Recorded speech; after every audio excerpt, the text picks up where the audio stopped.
बगल में सूंड रख करके पाखंड का विरोध करोगे, ये दोगलापन तो नहीं चलेगा। कि किसी भी महापुरुष को पूजना नहीं है, मानना नहीं है, जानना है। इसलिए उनको जानने में तस्वीरों की आवश्यकता नहीं है, किताबों की आवश्यकता है, वो पीछे रखी है। कैसे मुकाबला कर पाओगे उन लोगों से जिनका इतना बड़ा दिल है कि वो तुम्हारे मुखौटे पे मुखौटे ठोके जा रहे हैं तुम्हारे ऊपर। बीजेपी चाहती है कि उनको पूजो, बनाओ बाबा साहब का मंदिर, कोई तकलीफ नहीं है उनको। पूजो ना रामस्वरूप वर्मा को, कहां तकलीफ है? पूज लो पेरियार रामास्वामी नायकर को, वो भी आके 2 अगरबत्ती लगा देंगे।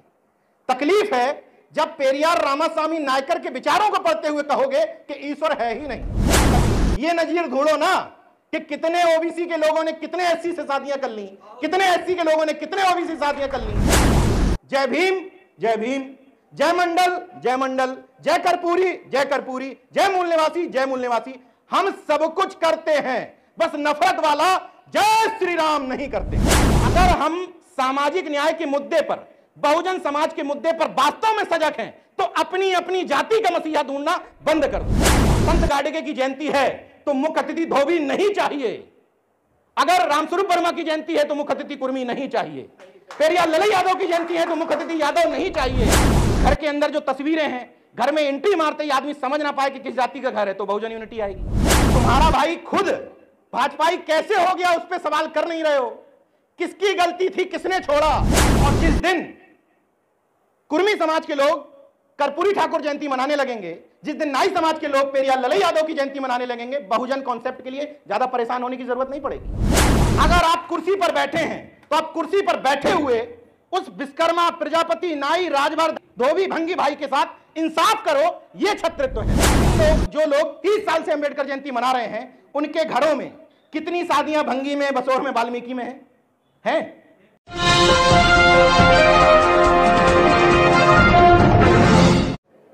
सबसे पहले तो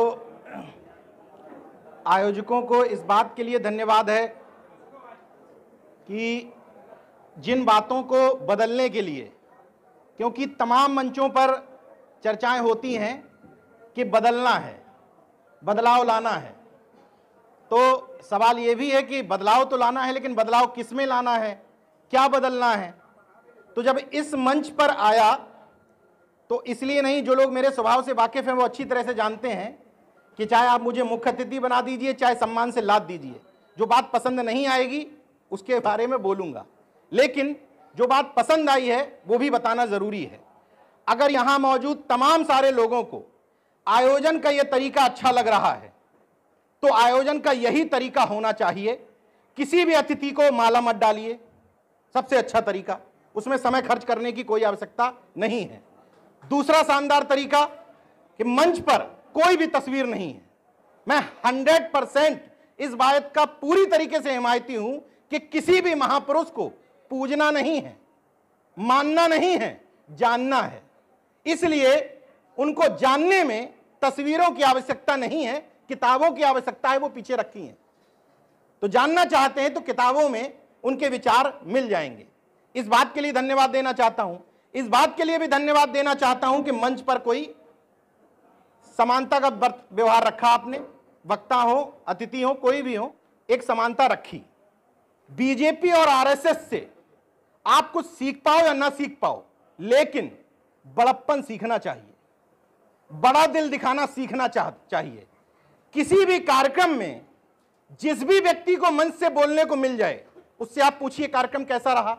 अरे भाई साहब बहुत शानदार कार्यक्रम, बहुत दूर दूर से लोग आए थे। और जिसको बोलने को ना मिले, अरे वही सब आपस में बोल रहे थे। कोई कार्यक्रम है? काय की बौद्धिक चेतना? ऐसे आएगी बौद्धिक चेतना जब इतना बड़ा दिल नहीं है, इतना बड़प्पन तुम्हारे अंदर नहीं है, तो कैसे मुकाबला कर पाओगे उन लोगों से जिनका इतना बड़ा दिल है कि वो तुम्हारे मुखौटे पे मुखौटे ठोके जा रहे हैं तुम्हारे ऊपर। इतना बड़ा दिल है। जिस बात के लिए आप लड़ाई लड़ते थे, मंचों पे अब भाषण देना बंद कर देना चाहिए ब्राह्मण बात पे, क्योंकि अब उन्होंने समझ लिया है कि तुम्हारी समस्या लेटरल एंट्री है ही नहीं, तुम्हारे मुद्दे में अस्पताल है ही नहीं, तुम्हारे मुद्दे में वैज्ञानिक चिंतन है ही नहीं, तुम्हारे मुद्दे में मानववाद है ही नहीं, तुम्हारे मुद्दे में ब्राह्मण है, तो उन्हें ब्राह्मण मुख्यमंत्री हटा लिया। ले तुम अपना ले लो।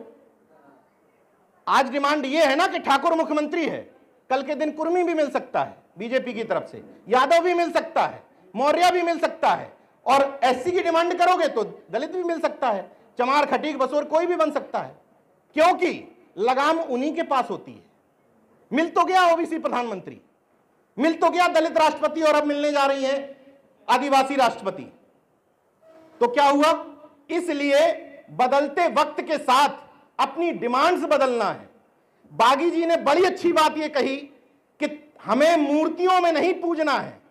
आज जिनको आप पूजने की कोशिश कर रहे हैं, बीजेपी चाहती है कि उनको पूजो, बनाओ बाबा साहब का मंदिर, कोई तकलीफ नहीं है उनको, पूजो ना रामस्वरूप वर्मा को, कहां तकलीफ है, पूज लो पेरियार रामास्वामी नायकर को, वो भी आके 2 अगरबत्ती लगा देंगे।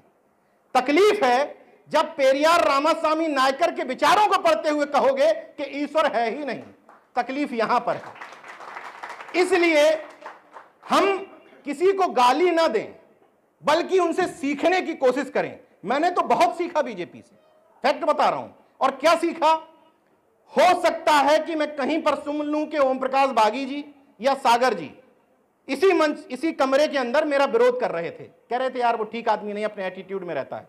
इसके बावजूद अगर ओम प्रकाश बागी बहुजन चेतना पर सम्मेलन करेंगे तो मैं पेट्रोल खर्च करके भी जाऊंगा। यह सीखा, यह सीखा मैंने, और यही सीखना है हम आपको। हर गांव में, आस पड़ोस में, हर ऑफिस में आपस में झगड़े होते हैं। वो झगड़ों को नजीर मत बनाओ कि नीरज भाई आप तो बहुजन चेतना की बात करते हो, देखो वो फलाने एससी समाज के व्यक्ति नहीं हमारे ऊपर हरिजन एक्ट लगा दिया, SC ST एक्ट लगा दिया। ये नजीर नहीं है, अपवाद है। इनको नजीर की तरह पेश मत करो। अगर नजीर की तरह पेश करते हो तो ढूंढ लो कितने खानदान ऐसे हैं जिनमें भाई के बीच में झगड़ा नहीं है। वो तो एक ही मां की संतानें हैं, एक ही जाति के हैं, एक ही खून से बने हैं, इसके बावजूद झगड़ा है।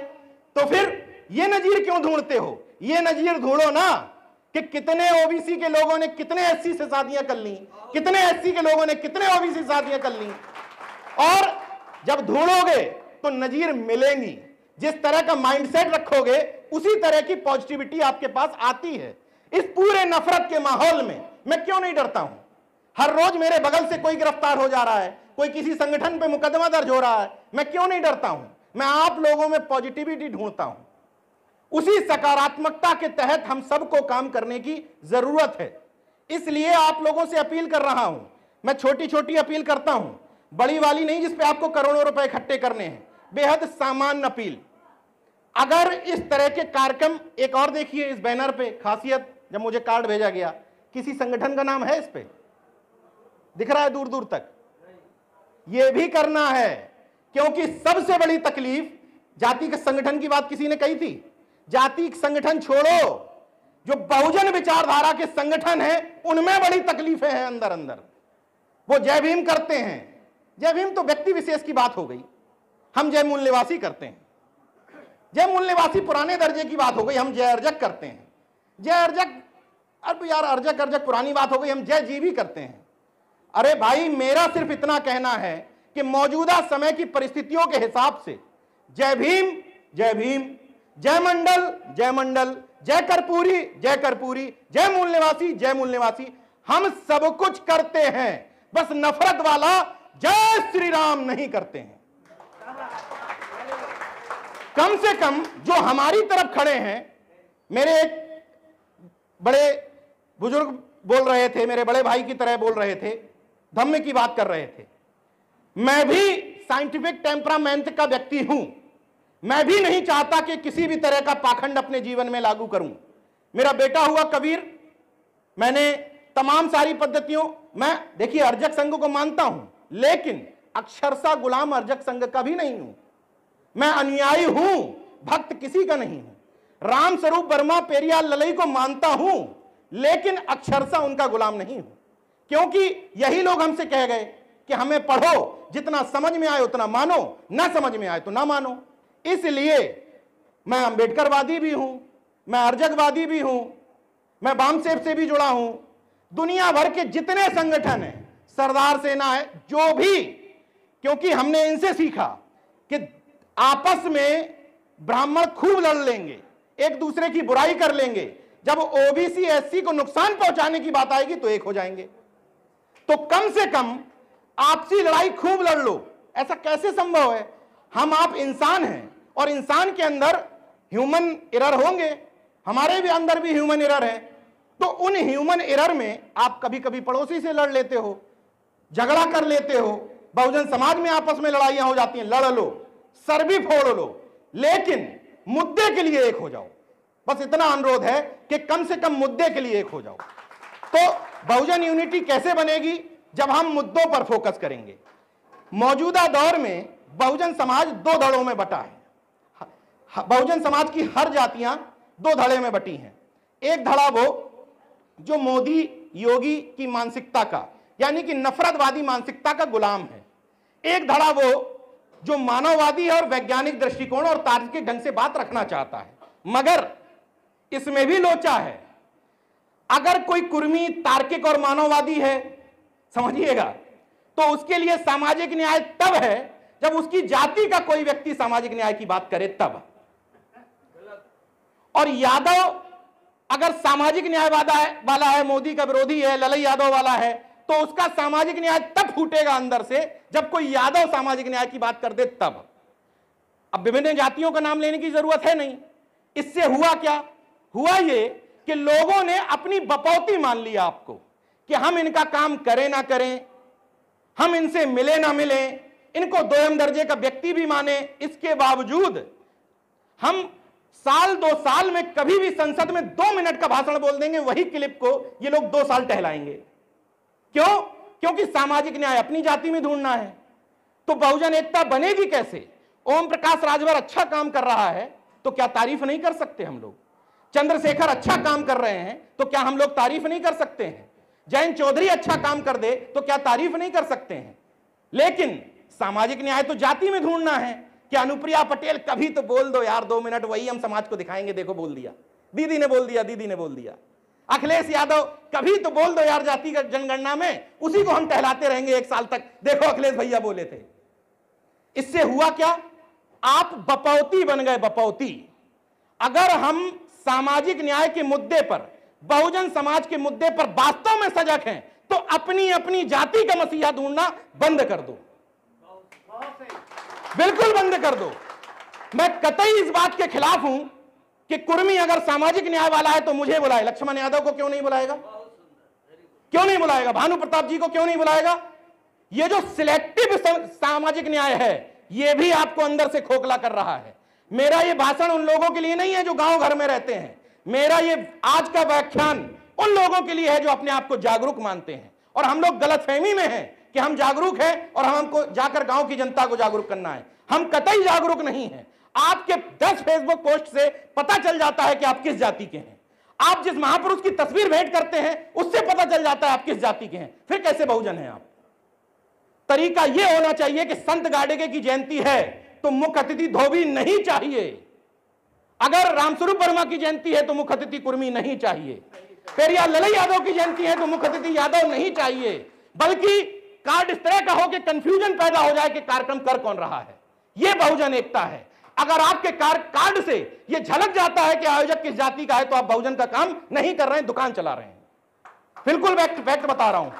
इस बहुजन बाजार में कितना आसान हो गया है अपनी चीजें बेचना, कितना आसान। आपको बहुजन हित की कोई बात नहीं करनी, सामाजिक न्याय के मुद्दे पर सड़क पर नहीं उतरना, न्यायपालिका पर अपने जाति के दलालों पर सवाल नहीं उठाना। आपको मंचों पर आना है और अपने भाषण में 4-5 बार दलित पिछड़े, दलित पिछड़े, दलित पिछड़े कहना है। बहुजन एकता हो गई। कुछ करने की जरूरत नहीं है, केवल भाषणों में दलित पिछड़े बोलना है। इस बात से ऊपर निकलिए। जब मुक्त कंठ से हम आप एक दूसरे की तारीफ करने लग जाएंगे तो आपके नकारे क्या कायर नेताओं पर यह दबाव पड़ेगा कि अच्छा अब हमारी जनता ये चाहती है कि हम सड़क पर निकलें, समाज के अन्याय के खिलाफ लोगों के घरों पर जाएं, तब करना शुरू करेंगे। अभी उनको पता है कि चंद्रशेखर काम करेगा तो दूसरी जाति वाला तारीफ लिख के नहीं करेगा, ऐसे कह देगा नहीं चंद्रशेखर भाई बढ़िया काम कर रहे हैं, ओम प्रकाश राजभर अच्छा काम कर रहे हैं, तब तक जब तक वो हमारी जाति के नेता के गुलाम हैं। और जिस दिन हमारी जाति के नेता पर सवाल उठा देंगे उसी दिन से आरएसएस का एजेंट है। गजब सामाजिक न्याय है। यह सामाजिक न्याय हम सब ने सिलेक्टिव तरीके से ढूंढा है, इसलिए बहुजन एकता नहीं आ पा रही है। बहुजन एकता के लिए सबसे पहले जरूरी है कि हम खुद अपने वाद से बाहर निकलें। ऐसे ही नहीं बोल रहा हूं, कभी चेक कर लीजिएगा कि मेरी जाति वाले, अब पैदा हुआ हूं तो जाति तो है ही है, क्यों झूठ बोल दूं कि जाति नहीं है, पैदा हुआ हूं, जन्म से मिली है। कभी ट्राई मार लीजिएगा कि मेरे जाति वाले ने अगर किसी दूसरे के साथ नाइंसाफी की हो तो सबसे पहले वीडियो बनाने वाला मैं ही व्यक्ति होऊंगा। कभी चेक कर लीजिएगा मुझे। मंच पे ऐसे नहीं बोल रहा हूं, परखता हूं और जाति के आधार पर बहुत सारी चीजें करना बंद कर दिया है। अंतर जाति विवाह की वकालत इसलिए नहीं कर सकता क्योंकि खुद जाति में शादी किया हूं, कहां से ज्ञान ठोकूं भाई, फैक्ट है। उतनी बात कर सकता हूं जितना किए हूं, लेकिन इस मंच पर यह वादा कर रहा हूं कि बेटे की शादी जाति में नहीं होगी, क्योंकि मालिक मैं होऊंगा। उस समय घर का मालिक मैं होऊंगा तो अपने बेटे, जिसका नाम कबीर है, आगे पीछे कुछ नहीं है, सिर्फ कबीर है, और उसकी वेलकम पार्टी में गए थे प्रोफेसर साहब, बैठे हुए हैं, हमारी शादी करवाने भी गए थे अर्जक पद्धति से। मैं बड़े भाषण नहीं दे रहा हूं, छोटी छोटी चीज बता रहा हूं। घर के अंदर जो तस्वीरें हैं, घर में एंट्री मारते ही आदमी समझ ना पाए कि किस जाति का घर है, तो बहुजन यूनिटी आएगी। और कैसे आएगी, समझ रहे हैं भाई? आप तस्वीरों से पहले ही बता देते हैं कि हम कौन हैं। जो तस्वीरें आप किसी को भेंट करते हैं, किसी से लेते हैं, उसमें ही आप साबित कर देते हैं कि आप कौन हैं। क्रॉस करना पड़ेगा, ये वक्त की जरूरत है। अगर आपके घर में, जिसको हम छोटा फंक्शन कहते हैं, उन छोटे फंक्शन में 10 लोगों को भी बुला रहे हैं, उसमें 6 जातियां हैं, तब आप बहुजन हैं। और उन छोटे फंक्शन में केवल एक जाति के लोग बुला लिए तो आप बहुजन नहीं हैं, केवल मंच वाले बहुजन हैं। छोटे फंक्शन की बात कर रहा हूं, 150-200 लोगों का करोगे तो उसमें तो बुला ही लोगे 4-5 लोग। इतना बड़ा दिल रखना है कि हम नया परिवार डेवलप करें, क्योंकि जन्म से मिली हुई रिश्तेदारी तो मजबूरन होती है, लेकिन जिस रिश्तेदारी को आप बनाते हैं समाज में रहकर, वो वैचारिक होती है। तो हमें वैचारिक रिश्तेदार तैयार करने हैं, वैचारिक रिश्तेदार। जब किसी यादव के लिए, किसी धोबी के लिए, किसी भंगी के लिए मैं कहता हूं, एक वाल्मीकि समाज के एसपी हैं वहां उत्तराखंड में, तो मैंने एक ऐसे लोगों से कह दिया कि अरे वो रिलेटिव है मेरे। बोले हैं नीरज भाई रिलेटिव कैसे हैं? तो हमने कहा वैचारिक रिश्तेदार है मेरे। तो इस वैचारिक रिश्तेदारी को आगे बढ़ाना है, इस कंफ्यूजन को भी खत्म करना है कि रिश्तेदार एक ही जाति में हो सकते हैं। अब एक अपील और, बहेलिया आएगा, जाल बिछाएगा, हमको फंसाएगा, लेकिन हम फंसेंगे नहीं। हर चुनाव से पहले, हर कार्यक्रम में, हर मंच पर ठोक करके बोला जाता है पाखंड से मुक्त होना है। मैं हिंदुस्तान पेपर में जब था, उस समय अन्ना आंदोलन चल रहा था। मेरे अलावा ऑफिस के जितने भी लोग थे वो अन्ना आंदोलन के समर्थन में थे, केवल मैं विरोध में था। एक दिन मेरे संपादक ने कहा कि आप अन्ना आंदोलन के विरोध में क्यों हो? तो मैंने कहा कि अगर देश का हर नागरिक, जैसा कि हम पेपर में लिख रहे हैं, अगर भ्रष्टाचार के विरोध में है तो भ्रष्टाचार कर कौन रहा है? भाई उस समय कहा जा रहा था पूरा देश अन्ना के साथ में है, तो कर कौन रहा था भ्रष्टाचार जब पूरा देश साथ में था? तो वही मेरा सवाल आप लोगों से है कि अगर तमाम सारे जागरूक लोग जो मंचों पर आते हैं, जो ऐसे कार्यक्रमों में आते हैं, सब अगर पाखंड के विरोध में हैं, तो पाखंड कर कौन रहा है? किनके घरों में पाखंड हो रहा है? कौन लोग हैं जिनके घरों में शाम को शंखों की आवाज आती है?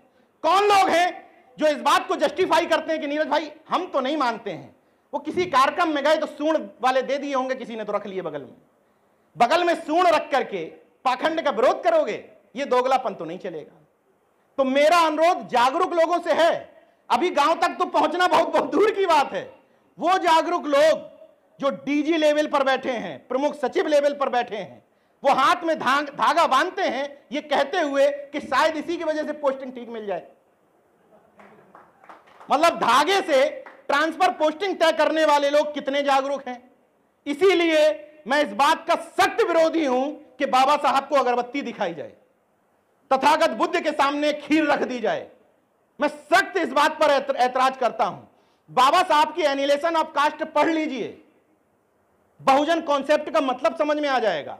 हैरत होती है, मुझे तकलीफ होती है कि बहुजन यूनिटी बनी क्यों नहीं। अगर 30 साल से 35 साल से बाबा साहब अंबेडकर जयंतियां मन रही हैं तो बहुजन यूनिटी बनी क्यों नहीं? ओबीसी तो मूर्ख है, गुलाम है, धर्म का अंधा है सबके शब्दों में। तो भाई जो मूर्ख नहीं है, जो गुलाम नहीं है, जो अंबेडकरवादी है, उसकी जिम्मेदारी थी ना। कोरी समाज को क्यों छोड़ दिया तुमने? अंबेडकरवादी क्यों नहीं बनाया? खटीक समाज को क्यों छोड़ के रखा तुमने? क्यों नहीं बनाया? वाल्मीकि समाज को क्यों नहीं बनाया? आज कहते हो अरे इन समाजों को छोड़ो नीरज भाई, ये सब भाजपाई हो गए हैं। अरे तुम्हारा भाई खुद भाजपाई कैसे हो गया, उस पर सवाल कर नहीं रहे हो। किसकी गलती थी, किसने छोड़ा?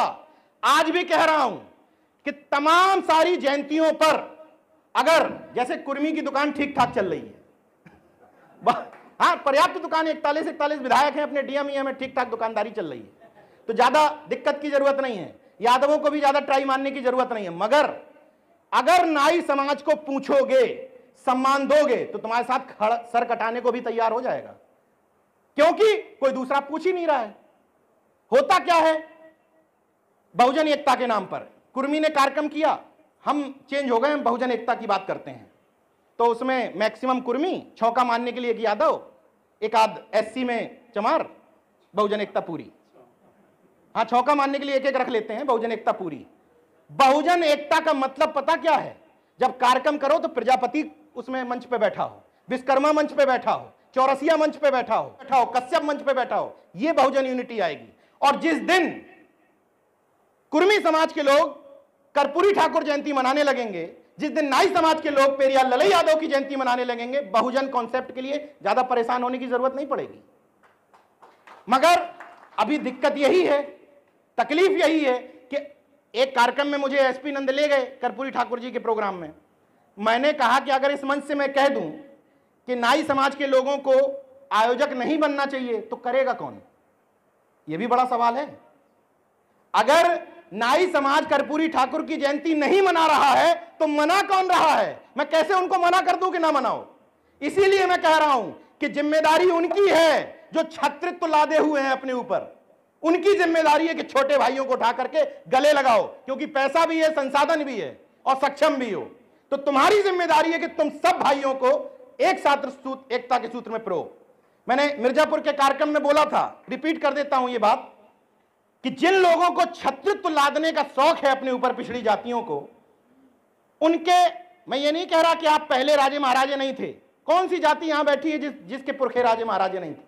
हर जाति में राजा, हम ही लाभ तो थे राजे महाराजे। मगर अगर इस देश में जाति बदलने का सिस्टम है, ट्रांसफर ले लेने का सिस्टम है कि भाई ट्रांसफर ले रहे हैं, तो कुर्मी छत्री काहे कहते हो? कुर्मी ब्राह्मण ही कह दो, डायरेक्ट ऊपर पहुंच जाओ।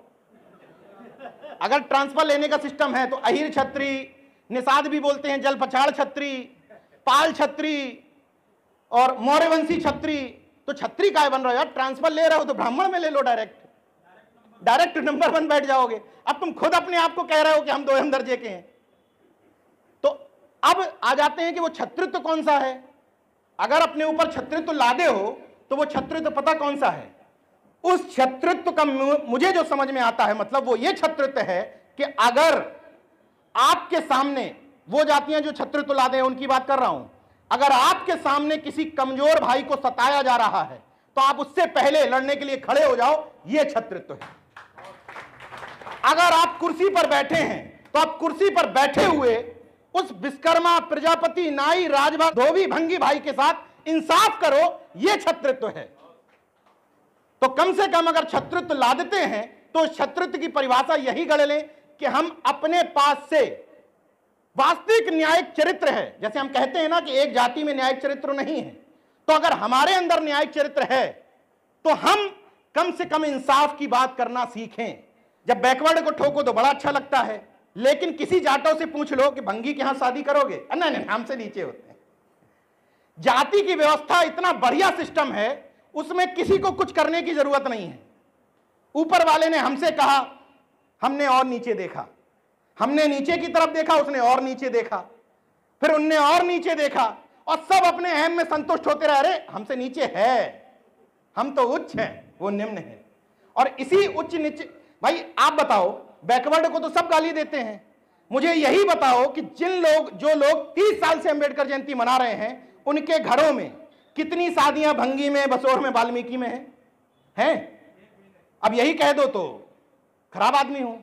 लेकिन ये खराब आदमी नहीं, ये इसलिए कहना है, इसलिए कचोटना है क्योंकि हमें, देखिए मेरा मकसद नहीं है सत्ता परिवर्तन करना, आप लोगों का होगा, फैक्ट बता रहा हूं। मुझे समाज बदलना है, सांस्कृतिक और सामाजिक परिवर्तन करना है, क्योंकि बिना सामाजिक और सांस्कृतिक परिवर्तन हुए बिना सत्ताएं आएंगी तो वो इसी तरह की रहेंगी जैसी रही थी। माता प्रसाद पांडे, वो आप नाम भूल गए थे, यूनिवर्सिटी माता प्रसाद पांडे की भी बनवाई थी अखिलेश यादव ने, और माता प्रसाद पांडे ने ठोक करके सपा सरकार में ठोक करके ब्राह्मणों को भर लिया था अपने उसमें सचिवालय में। इसलिए मानसिक परिवर्तन करना जरूरी है। अपनी अपनी जाति के मसीहा मत खोजो। अगर हम इस बात से समझ चुके हैं कि हमारी जाति के मुखौटे आगे खड़े किए जा रहे हैं, सरकार को देखिए कितना अच्छा पता है, करेगी क्या? अच्छा, कानपुर में कुर्मी ज्यादा डिस्टर्ब कर रहे हैं, चलो यहां का एक प्रभारी मंत्री कुर्मी बना दो, बाकी कुर्मियों के गले काट लो, सब उसी का सम्मान करेंगे, माला पहनाएंगे, फोटो खिंचाएंगे, लड्डू खिलाएंगे हाथ से, कहेंगे मंत्री जी हमको पहचानते हैं, 150 लोगों में बीच में बैठा लेते हैं। अभी किसी ने जाति महासभा की बात कही, जाति महासभा है कहां? दुकानें हैं भाई। मैं इस तरह के जातिवाद का हिमायती हूं। कोई भी जाति महासभा उदाहरण बता दे कि कभी किसी ने किसी लेखपाल का ट्रांसफर होने पर उससे जाके पूछा हो भैया रहने की जगह ना हो तो हमें बताना, कभी किसी जाति महासभा ने पूछा हो तो बता दो। जाति महासभाओं का खेल समझिए कि पूछेंगे किससे? एसडीएम से पूछेंगे, भैया कोई तकलीफ हो, अबे एसडीएम को तुम्हारी क्या जरूरत है यार 10 लोग उसके साथ वैसे ही तेल लगाने के लिए लगे हुए हैं, 10 व्यापारी पहुंच जाएंगे, 10 रियल एस्टेट वाले पहुंच जाएंगे, पूछेंगे किससे? डीएम से पूछेंगे बुके देते हुए, सर कोई आवश्यकता हो तो हम जिले में हाजिर हैं। तुम अगर सिपाही से पूछ लो ना जाति के आधार पर कि कोई जरूरत हो, पूरे जीवन भर तुम्हारी गुलामी करेगा। लेकिन जाति का खेल अजीब है। आईएएस बनता कैसे है पता नहीं, बन गया मेड इन फलाना, जाति का लेवल चिपकाओ, बन गया आईएएस। मंत्री विधायक बनते कैसे हैं, पैसा कैसे आता, कोई मतलब नहीं, बन गया ये लेवल, हमारी जाति का मसीहा। अब तुम्हारी जिम्मेदारी है कि हमें बनाओ। इसलिए मैं अनुरोध करता हूं कि हम लोगों ने नेताओं की, अधिकारियों की खूब गुलामी करी और अभी भी कर रहे हैं। अब एक स्टेप आगे बढ़िए भाई, ट्राई मार के देखते हैं, उनकी गुलामी कर चुके तो अब दूसरे तरफ बढ़ जाते हैं। अपने समाजों से पत्रकार पैदा करिए, अच्छे वकील पैदा करिए, अच्छे लेखक पैदा करिए, अच्छे सामाजिक कार्यकर्ता बनाइए, फुल टाइमर मिशन के लोग बनाइए, हो सकता है कि बदलाव दिखे। आज की परिस्थिति में जब किसी के ऊपर विपदा आती है तो कोई ब्यूरोक्रेट्स, कोई नेता साथ देता है क्या? कौन देता है? वही मुर्दा लोग जिनको आप पूछते हो कि दिन भर समाज के काम करते हो, पैसा कहां से आता है? पत्रकार तो हो, कमाते कैसे हो? लेखक तो हो, पैसा कैसे आता है? तो कम से कम अगर किसी के, हो सकता है मैं पसंद ना हो सकता है विनीत आपको पसंद ना हो, कोई तो पसंद होगा अपने आस पड़ोस में, गली मोहल्ले में, जिसको आप समझ सकते हो कि हाँ इसको अच्छा अधिवक्ता बनाया जा सकता है, अच्छा पत्रकार बनाया जा सकता है, ये लड़का निकलेगा तो मिशन के अच्छा काम करेगा, तो 100 रुपए दे दो उसको। भाई आप उसको 100 रुपए देने में तकलीफ होती है और पंडित जी बता जाते हैं 50,000 रुपए का महामृत्युंजय जाप, तो तकलीफ नहीं होती है। तो यही सोच लो कि वहां का 50,000 माइनस करके समाज में ही लगा दें तो ज्यादा बेहतर होगा। तो बातें बहुत सारी हैं करने की। अल्टीमेटली बहुजन एकता क्यों और कैसे, सीधा सीधा सॉल्यूशन है, बहुत आसान है। इस समय इतना आसान है, आदमी कह रहा कठिन दौर है, मैं कह रहा हूं इतना आसान है कि जो बातें आपको मन से करनी है थ्योरी के रूप में बीजेपी प्रैक्टिकल कर देगी। भाई आपको इस समय ज्यादा तकलीफ नहीं उठानी, क्योंकि सरकारें जब आपकी होती तो कहते तुम्हारे ही तो है मुख्यमंत्री, करवा लो काम। अभी तो गाली देना बहुत आसान है ही नहीं आपका, मुंह उठाओ और शुरू हो जाओ। और दूसरी चीज, जो बातें मैं मन से कह के जाऊंगा हो सकता है बुलडोजर कल कहीं चलता दिख जाए तो समझ में आ जाएगी। भाई बीजेपी और हमारे बीच में सेटिंग है, वो कहती है कि आप थ्योरी बताओ हम प्रैक्टिकल करेंगे, तो मैं थ्योरी में समझाता हूं, वो प्रैक्टिकल करके दिखा देती है, तो बात लोगों को जल्दी समझ में आ जाती है। तो हमें तार्किक बनना है, मानववादी बनना है, वैज्ञानिक दृष्टिकोण रखना है, क्योंकि मीडिया पर्सन हूं, हम सबको एक बात का ध्यान रखना है, समय के हिसाब से न डरना अलग बात है और आ बैल मुझे मार की स्थिति रखना अलग बात है। सोशल मीडिया पर कुछ भी लिखते हुए यह ध्यान देना है कि हम मुद्दे की बात करें। आप डेली सुबह उठ करके अगर फेसबुक पर लिखते हैं कि जातिवार जनगणना कराओ, प्रमोशन में रिजर्वेशन लाओ, लेटरल एंट्री खत्म करो, आरक्षण को बढ़ाओ, किस धारा के तहत अपराध है? किस धारा के तहत मुकदमा दर्ज होगा? किसी के तहत नहीं। आप लिखो कि सावित्रीबाई फुले असली ज्ञान की देवी हैं, किस धारा के तहत मुकदमा दर्ज होगा? नहीं होगा। लेकिन जब ये लिख दोगे कि सरस्वती फ्रॉड है और सावित्री ज्ञान की देवी है, भाई समय की मतलब मैं डराने की बात नहीं कर रहा हूं भाई, मैं तो जैसे चर्चित हो चुका हूं, ठीक है, मेरी दुकान ठीक ठाक चल रही है, तो अब मेरे ऊपर कुछ होगा तो हो सकता, बचा कोई नहीं पाएगा, लेकिन 100-150 लोग बोलेंगे नीरज भाई के साथ गलत हो गया। लेकिन मेरे चक्कर में मैं कह दूं कि नहीं ऐसा ही लिखो, यहां बैठे हुए किसी पर हो जाएगा, कौन पूछ रहा है? किसको फुर्सत है पूछने की कि फलाने? और हर दिन किसी ना किसी गांव में किसी के ऊपर मुकदमे दर्ज हो रहे हैं। इसलिए हमें मीडिया लिटरेसी यानी कि मीडिया साक्षरता की भी जरूरत है। हमें यह पता होने से ज्यादा कि क्या लिखना है, इससे ज्यादा पता यह होना चाहिए कि क्या नहीं लिखना है। जैसे इस कार्यक्रम से आप लोग निकल करके जाइए और इस कार्यक्रम के बारे में लिखिए, तमाम लोग अपना मीडिया खुद बनो। जैसे हम लोग तो मीडिया के प्रोफेशनल हो गए, सुबह शाम वही कम, लेकिन यहां जितने लोगों के हाथ में ये मोबाइल जल रहा है ये सब मीडिया कर्मी हैं, सब। आपको किसी मीडिया को तेल लगाने की जरूरत नहीं है, किसी को भी। किसी भी कार्यक्रम में जाइए, सोचिए अभी 150-200 लोग तो बैठे ही हैं। अगर 200 लोग अपने फेसबुक अकाउंट से सिर्फ 3 फोटो डालते हुए लिखें कि 2 दिवसीय प्रांतीय बहुजन बौद्धिक सम्मेलन कानपुर की फलानी जगह में आयोजित हुआ, कितने हजार लाख लोग देखेंगे? कितने लाख लोग देखेंगे? क्यों किसी दूसरे का मुंह ताकते हो? क्यों अगले दिन पेपर खंगालते हो कि आज कुछ नहीं छपा? मैं इन सब चीजों से बाहर निकल चुका हूं। ना छापो यार, हम लोग खुद अपनी बात कर लेंगे, खुद अपने मुद्दों के लिए लड़ लेंगे। तुम्हारे छापने छपाने के चक्कर में तुम्हारे चमचाई नहीं कर पाएंगे। तो हम सबको अपना मीडिया बनना है, अपने अपने छोटे छोटे स्वार्थों से उबर करके एक बहुजन कॉन्सेप्ट पे काम करने की जरूरत है। विभिन्न महापुरुषों की जयंतियां मनाते समय यह ध्यान देने की जरूरत है कि कोई महापुरुष हमसे छूट ना जाए। पेरियार रामास्वामी नायकर, जगदेव बाबू कुशवाहा, संतराम बीए प्रजापति बहुत जरूरी है मनाना इस समय। शिवदयाल चौरसिया मनाना बहुत जरूरी है इस समय। बिहार में जिन्होंने पिछड़े वर्ग की सबसे ज्यादा लड़ाई लड़ी थी, कर्पूरी ठाकुर जी के अलावा राम लखन चंदापुरी जी, इन तमाम सारे लोगों को खोज करके इनकी जयंतियां मनानी जरूरी है, क्योंकि जिनका दुकान के तौर पे इस्तेमाल हो रहा है उनकी आपको चिंता करने की जरूरत नहीं है। भाई सरदार पटेल और अंबेडकर जयंती ना मनाओ, तमाम मना लेंगे, भाई क्या जरूरत है? ठीक ठाक मामला चल रहा है। लेकिन अगर आप शिवदयाल चौरसिया की नहीं मनाओगे तो दूसरा कोई नहीं मनाएगा। और अगर एक बार मना ली, आपके इर्द गिर्द जितने चौरसिया रहते होंगे फीलिंग से जुड़ जाएंगे। भाई अगर जातिवाद बनाया है तो आप उसको टूल्स के तौर पे इस्तेमाल करो। पहले मरीज का मर्ज तो समझो, मर्ज समझ के बुलाओ, भाई डॉक्टर आया, फिर मर्ज समझ लो, उसको इंजेक्शन ठोक दो। छोटी छोटी चीजें हैं, बातें बहुत लंबी हो जाएंगी। अपनी बातों के साथ बात खत्म करता हूं। जय विज्ञान, जय संविधान, जय लोकतंत्र। धन्यवाद।